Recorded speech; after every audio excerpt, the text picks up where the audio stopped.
El conflicto de los siglos, capítulo 36, la libertad de conciencia amenazada, quinta parte.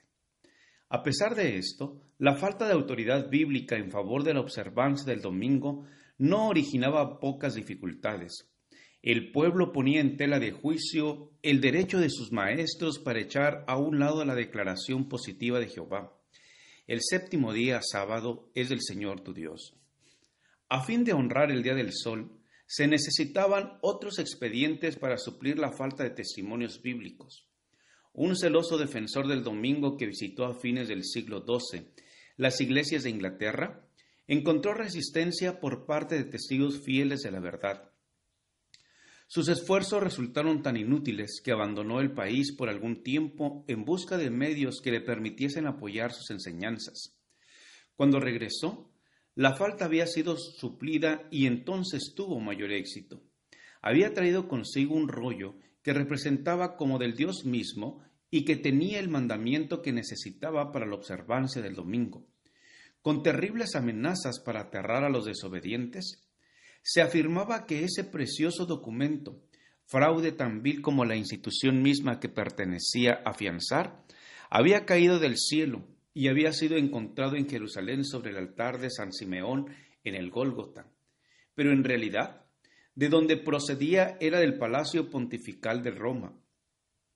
La jerarquía papal consideró siempre como legítimo los fraudes y las adulteraciones que favoreciesen el poder y la prosperidad de la Iglesia. El rollo prohibía trabajar desde la hora novena, 3 de la tarde del sábado, hasta la salida del sol el lunes, y su autoridad se declaraba confirmada por muchos milagros. Se decía que personas que habían trabajado más allá de la hora señalada habían sufrido ataques de parálisis. Un molinero que intentó moler su trigo vio salir en vez de harina un chorro de sangre, y la rueda del molino se paró a pesar del buen caudal de agua. Una mujer que había puesto masa en el horno la encontró cruda al sacarla, no obstante haber estado el horno muy caliente. Otra que había preparado su masa para cocer el pan a la hora novena, pero resolvió ponerla a un lado hasta el lunes, la encontró convertida en panes y cocida por el poder divino. Un hombre que coció pan después de la novena hora del sábado, encontró al partirlo por la mañana siguiente que salía sangre de él. Mediante tales invenciones absurdas y supersticiosas, fue como los abogados del domingo trataron de hacerlo sagrado. Tanto en Escocia como en Inglaterra se logró hacer respetar mejor el día domingo, mezclándolo en parte con el sábado antiguo, pero variaba de tiempo que se había de guardar como sagrado. Un edicto del rey de Escocia declaraba que se debía considerar como santo el sábado a partir del mediodía, y que desde ese momento hasta el lunes nadie podía ocuparse en trabajos mundanos. Pero a pesar de todos los esfuerzos hechos para establecer la santidad del domingo, los mismos papistas confesaban públicamente la autoridad divina del sábado y el origen humano de la institución que le había suplantado. En el siglo XVI, un concilio papal ordenó explícitamente: recuerden todos los cristianos que el séptimo día fue consagrado por Dios y aceptado y observado no solo por los judíos, sino también por todos los que querían adorar a Dios. No obstante, nosotros los cristianos hemos cambiado el sábado de ellos en el día del Señor, domingo. Los que estaban pisoteando la ley divina no ignoraban el carácter de la obra que estaban realizando. Se estaban colocando deliberadamente por encima de Dios.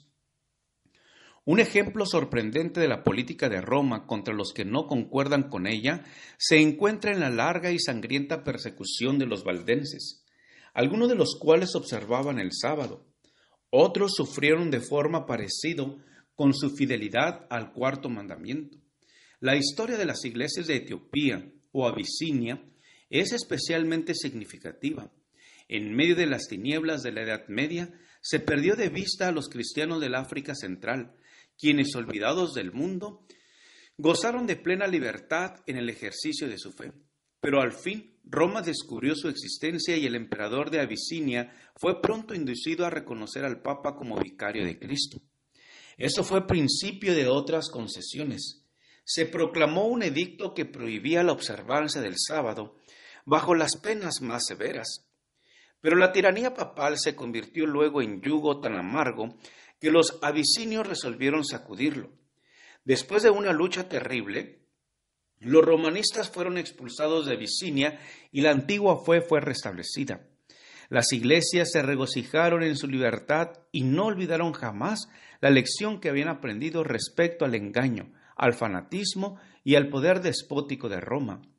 En medio de su reino aislado, se sintieron felices de permanecer desconocidos para el resto de la cristiandad. Las iglesias de África observaban el sábado como lo habían observado la iglesia papal antes de su completa apostasía. Al mismo tiempo que guardaban el séptimo día en obediencia al mandamiento de Dios, se abstenían de trabajar el domingo conforme a la costumbre de la iglesia. Al lograr el poder supremo, Roma había pisoteado el día de reposo de Dios para enaltecer el suyo propio, pero las iglesias de África, desconocidas por cerca de 1000 años, no participaron de esta apostasía. Cuando cayeron bajo el cetro de Roma, fueron forzadas a dejar a un lado el verdadero día de reposo y a exaltar el falso, pero apenas recobraron su independencia, volvieron a obedecer el cuarto mandamiento. Estos recuerdos de lo pasado ponen claramente de manifiesto la enemistad de Roma contra el verdadero día de reposo y sus defensores, y los medios que emplea para honrar la institución creada por ella. La palabra de Dios nos enseña que estas escenas han de repetirse cuando los católicos romanos y los protestantes se unan para exaltar el domingo. La profecía del capítulo 13 del Apocalipsis declara que el poder representado por la bestia de cuernos semejantes a los de un cordero haría que la tierra y los que en ellos habitan adorasen al papado, que está simbolizado en ese capítulo por una bestia parecida a un leopardo. La bestia de 2 cuernos dirá también a los que habitan sobre la tierra que hagan una imagen de la bestia. Y además mandará que todos, pequeños y grandes, así ricos como pobres, así libres como esclavos, tengan la marca de la bestia. Apocalipsis 13, 11 al 16. Se ha demostrado que los Estados Unidos de Norteamérica son el poder representado por la bestia de 2 cuernos semejantes a los de un cordero, y que esta profecía se cumplirá cuando los Estados Unidos hagan obligatoria la observancia del domingo, que Roma declara ser signo característico de su supremacía. Pero los Estados Unidos no serán los únicos que rindan homenaje al papado. La influencia de Roma en los países que en otro tiempo reconocían su dominio dista mucho de haber sido destruida. La profecía predice la restauración de su poder. Y vi una de sus cabezas como si hubiese sido herida de muerte, y su herida mortal fue sanada. Y toda la tierra maravillóse, yéndose en pos de la bestia. Versículo 3. La herida mortal le fue ocasionada, se refiere a la caída del papado en 1798. Después de eso, dice el profeta, su herida mortal fue sanada, y toda la tierra maravillóse yéndose en pos de la bestia. San Pablo dice claramente que el hombre de pecado subsistirá hasta el segundo advenimiento, 2 Tesalonicenses 2:8. Proseguirá su obra de engaño hasta el mismo fin del tiempo, y el revelador declara, refiriéndose también al papado, todos los que moran en la tierra le adoraron, cuyos nombres no están escritos en el libro de la vida. Apocalipsis 13:8. Tanto en el viejo como en el nuevo mundo se le atribuirá homenaje al papado por medio del honor que se conferirá a la institución del domingo, la cual descansa únicamente sobre la autoridad de la Iglesia romana. Gracias por escuchar este audio. Te invito a escuchar la siguiente parte. Jehová te bendiga y te guarde. Con aprecio, Pastor Juan Manuel Flores Espinosa.